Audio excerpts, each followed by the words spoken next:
Hi friends, happy Whip Wednesday, happy Wellness Wednesday, Work in Progress Wednesday, however it is that the Wednesday is for you. I wanted to share my work in progress for this week.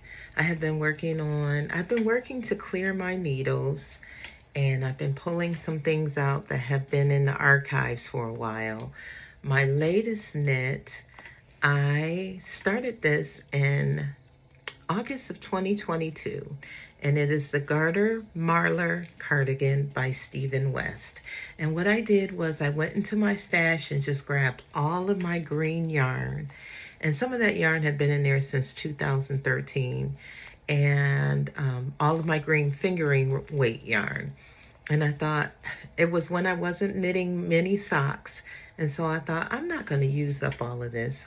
So let me go ahead and just put it together. I held them double I was thinking a DK weight gauge, but now I'm hearing that fingering weight held double is worsted weight gauge. It must be worsted because I'm working this on size 9 needles. And I held them all together and started knitting, and I had a lot of fun. But I know where I lost steam when I got to the sleeves. And let me show you what I'm talking about. So here we are. This is the back. This is the inside. And I'm usually one that will weave in my ends as I go. That's just something I like to do. I like for my work to look neat. I would say about 7 times out of 10 that bites me in the butt, because if I have to go back and rip something out, I have to dig out all of those ends that I wove in, but sometimes I don't.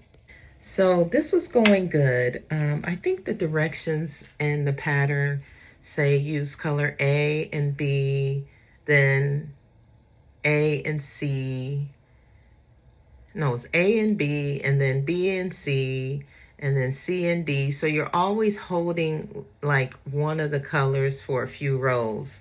But what I did was mainly took my largest balls of yarn and just held them with different of the shorter ones until I ran out. That's what I was trying to do to make it consistent. But when I got to the sleeves, I thought, I don't want the sleeves to look totally different. So if I have a 20-gram skein of a ball of yarn, I'm going to have to split it in two and make sure that I'm doing both of the sleeves simultaneously so that my sleeves can look kind of uniform. I mean, it is a scrappy, oh, I see a mistake. It is scrappy, so, but I still want them to look kind of uniform, so let's see. So this is sleeve 1, and this is sleeve 2.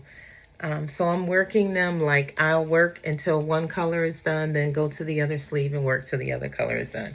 I'm loving working on this now. I'm already planning on doing another one. And then I thought, well, Diana, you shouldn't do the same pattern again. So I'm going to try to find a pattern that's similar, or I may just do this again. It's going to be a big cozy cardigan. I'm trying to hurry and get it finished before it gets too cool, because this will be, I'm thinking, my fall outerwear that I wear everywhere I go. And I'm having a lot of fun with it. So I just wanted to share that with you. Of course, I'm housing it in one of my favorite bags. This is a bag by The Wandering Pearl. This is her, I believe this is her everything bag. And it fits my very large sweater very nicely. I do have some more projects to share with you, so let me show you what else. My next project is the LMK wrap, and it's by Little Miss Knits. She's Little Miss Knits here on Instagram and on YouTube. She doesn't have the pattern published per se, but if you would like the pattern, you can email her and get it. And I decided to use, I am in the Homespun House while I was getting the Boucle Club yarn. Cozy Boucle Blanket Club is what she calls it. And it is her 100% superwash boucle. And I really have not used boucle since, what was that, Lion Brand homespun way back in the day. I haven't really used the boucle yarn, but I've always loved a homespun house, so I thought I wanted to try her yarn. So I've been housing it for a while, since January, and then I thought, well, you know what? I don't want to do a blanket, and I thought it would be cozy to have a big kind of, squishy wrap to wear when I'm not wearing my sweater. So I started this wrap, and I'm done with all the increases. And so now I am going to work across until it's as long as I want. I think that's how you do it, and start decreasing it. So I only have January, February, and March in my wrap right now. And what I decided to do was I'm going to switch the color stripes randomly until I thought what I would do is every time I pick it up and put it down, I would change colors. So right now it looks kind of even, but I keep looking at the timer to make sure I'm not going over. It looks kind of even, but this is, of course, this one is several days work. And then this one was 1 day and this one was 1 day. And I'm ready to start the next. But I put it down for a while because I had my skirt and top that I wanted to work on and finish. I'm trying to show you my pretty stitch marker. This is my pretty stitch marker that I got from, what are the girls' names? Three Stitches Designs.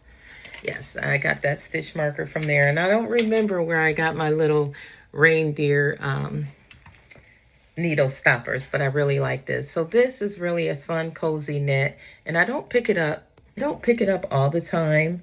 But I will start picking it up again. Sometimes I pick it up in the mornings when I'm doing my Bible readings, and that's why I thought this stitch marker would be appropriate. Plus, I thought this would be a good wrap for when I am in church, and it gets kind of cool in there. So I'm really excited about this. One thing I wanted to say is I don't think I'm going to continue to get, and this is nothing against the dyer. The yarns are beautiful, but I don't think I'm going to continue to get this yarn. I think I have up through August, but it's very, like, if you snap it too hard, it breaks apart. So it's just not very strong. I'm hoping that because it's knitted together, that'll strengthen it, but it just seems like a very delicate yarn because it's 100% merino, and I believe it's superwash merino. So again, that's a comment about the base, not about the dyer. So I'm missing, there was a mix-up, and I'm missing one of the colors. I think there's a green one from April that I'm missing, but it's okay. I enjoy working on it. Again, this is garter stitch, which, it's all knit.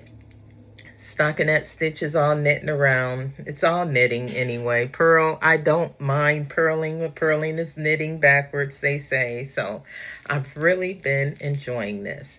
I think I have one more I want to share with you. Oh, before I let you go, I am housing this, and I think this might be the mini E. I think this is the mini E. I don't know if it's as big as this one, but this is a bag by the Wandering Pearl. So beautiful, and it holds everything for me just nicely. So my next work in progress, and another, here's Sense and a Theme, and another bag by the Wandering Pearl. And I started these socks during Karma's a Stitch. She had a cast on party, I believe it was in May. And so I cast on a couple pair of socks and something else. I don't remember what I cast on, but I haven't touched these socks really since I cast them on. But now I know that they are going to be a gift knit, and I'm excited about knitting them. I think I'm going to use the Crazy Sock Lady's newest pattern, the Vanilla Bean pattern.